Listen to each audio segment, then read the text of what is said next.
Olá, meninos e meninas do terceiro ano. A tia Juliana aqui mais uma vez para a gente dar início a mais uma de nossas aulas. A aula de hoje é de História. Vamos lá? E a aula de hoje é uma continuação da aula de semana passada. Lembra que a gente viu semana passada, a gente já vem vendo sobre a presença dos escravos aqui no Brasil, como era seu trabalho. Semana passada a gente viu como era o processo de resistência à escravidão. A partir de agora, a gente vai ver a presença de outros povos no território brasileiro. Então, hoje a gente vai trabalhar a presença dos povos holandeses no território brasileiro. A gente começou com os escravos, que eram os negros. Agora a gente vai vir para os holandeses e, posteriormente, a gente vai vir para os franceses, que foram povos que foram chegando aqui no começo do Brasil e exerceram uma importância muito grande na movimentação da economia. Então, primeiro a gente vai entender o que foi que aconteceu para esses portugueses chegarem aqui no Brasil. Então, em 1580, o rei da Espanha, que era Felipe II, recebeu de herança o reino e as colônias de Portugal.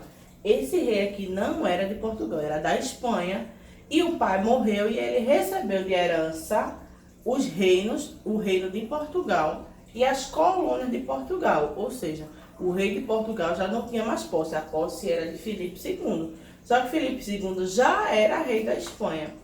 Então, o que aconteceu? Nessa época, Espanha e Holanda estavam em guerra. Os dois países estavam em guerra.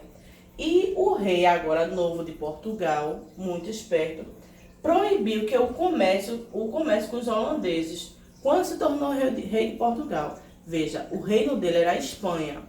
Ele agora se tornou rei de Portugal, só que ele não esqueceu do reino dele antigo, que era a Espanha. Só que a Espanha estava em guerra com a Holanda, e ele cortou esse comércio. A Espanha não vai mais fazer comércio com a Holanda. Só que qual era esse problema? Por que ele cortou esse comércio? Porque era a Holanda que fazia toda a venda do açúcar que era produzido aqui no Brasil. Lembra que a gente já viu lá atrás na segunda unidade que aqui no Brasil se tinha engenhos, que os escravos plantavam a cana, cortavam a cana, moíam a cana, transformavam a cana em melaço, depois a cana era transformada em açúcar, lembra disso?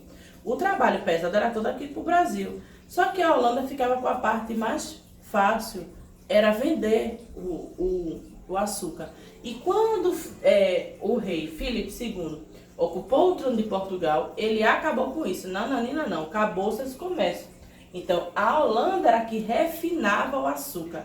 Porque o açúcar que sai das casas de engenho é o açúcar que a gente conhece como açúcar mascavo. Aquele açúcar que é meio marrom, que nem todo mundo gosta.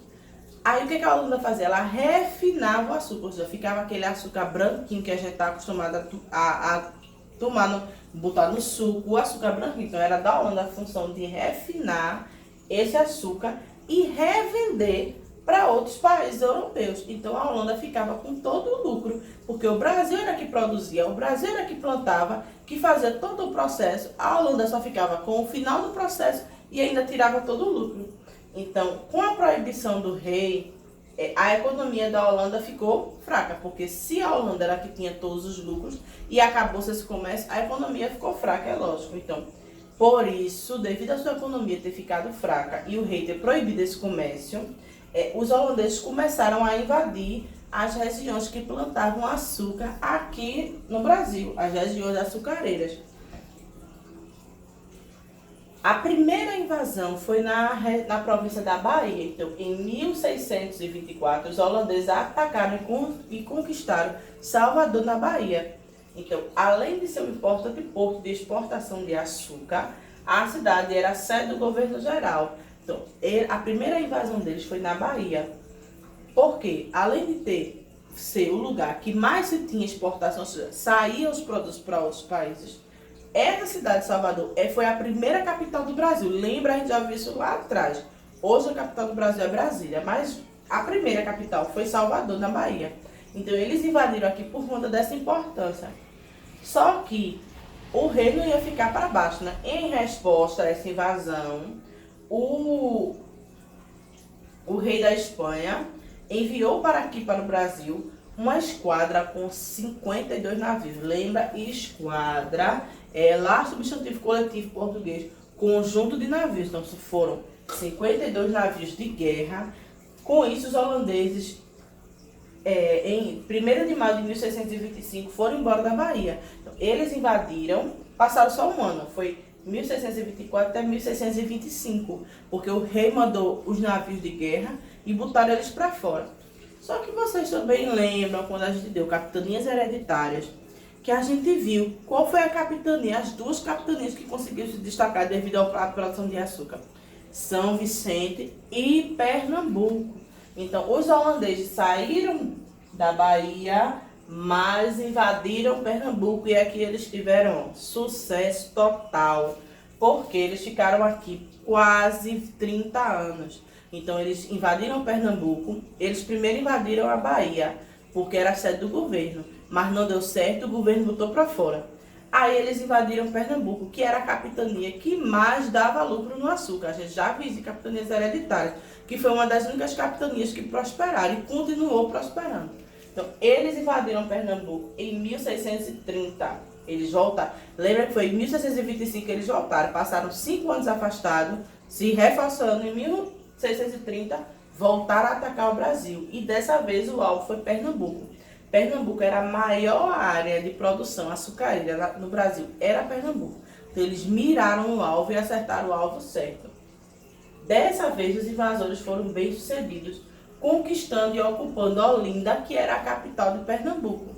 Então, inicialmente, hoje a capital de Pernambuco é Recife, mas lá na história, no começo, era Olinda. Então eles atacaram e foram bem sucedidos. O objetivo da Holanda, qual era o objetivo dessa invasão?